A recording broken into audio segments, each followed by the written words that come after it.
it comes to powerful heart medications, the difference between healing and harm can be a matter of micrograms. I mean, it's a razor's edge. Too little and the treatment just doesn't work. Too much and the side effects can get really serious. So how in the world do doctors find that perfect dose for every single patient? Well, today we're diving into the process that does just that, therapeutic drug monitoring. First, we're going to tackle the core problem, what we're calling the dosing dilemma. Then we'll get into the solution, which is all about finding the Goldilocks zone. After that, we'll walk through the TDM workflow, see how the technology behind it has evolved, and finally, wrap up with why this all leads to much smarter and much safer dosing for patients. All right, so let's jump right into the fundamental challenge that makes all of this so necessary in the first place. Okay, so in cardiovascular therapy, we're not talking about just any drugs. These are incredibly potent medications designed to have a major impact on the body's most critical organ. The stakes are just so high, and getting it right, well, precision is absolutely everything. And this is really the million-dollar question, isn't it? A dose that works like a charm for one person might be totally ineffective or even toxic for someone else. And the reason for that is pretty simple. We are all different. Think about it. Our age, how well our liver and kidneys are working, our genetics, even other meds we're taking. All of these things change how our body handles a drug. For one patient, a standard dose might be perfect, but for another, maybe their kidneys are just a little bit slower, and that exact same dose could build up to dangerous levels in just a couple of days. This is so important because for a lot of these heart medications, the window between a helpful dose and a harmful one, what's called the therapeutic index, is incredibly narrow. It's like walking a tightrope. And that is where therapeutic drug monitoring, or TDM, comes into play. You can think of it as the ultimate tool that helps doctors find the dose that is, you guessed it, just right. So what is it really? Well, in a nutshell, TDM is all about personalization. Instead of just going with a standard dose, it's a process of measuring the actual amount of a drug in a patient's bloodstream and then tweaking the dosage to hit a very specific target. Okay, let's break this graph down because it shows the gold perfectly. See that gray area at the bottom? That's when the drug level is too low. It leads to therapeutic failure, which basically means the drug isn't doing its job. Now, the red area up top, that's too high. That's where you get into toxic side effects. But that green window in the middle, that's the sweet spot. That's the efficacy zone, where the drug is working effectively and safely. TDM is the entire process of aiming for that green zone and staying there.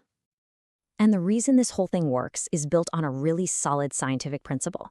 For these specific drugs, what we can measure in the blood is a super reliable predictor of what's actually happening in the body.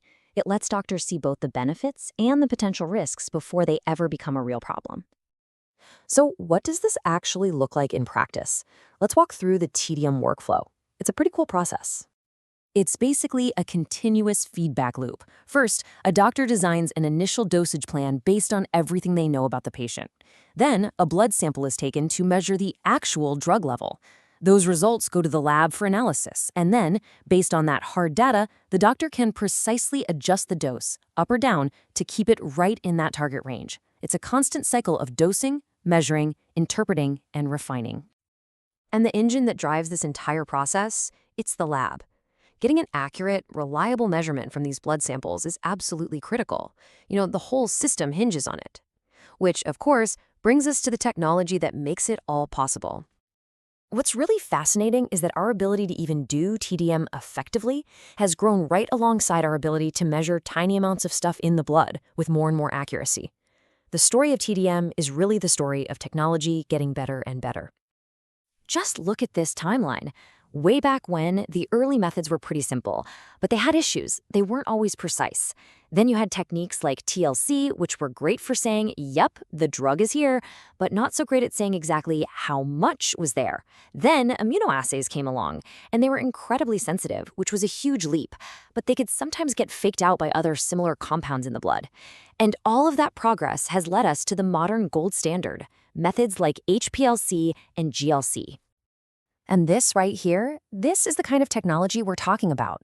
Techniques like high-performance liquid chromatography, or HPLC, are the real game changers.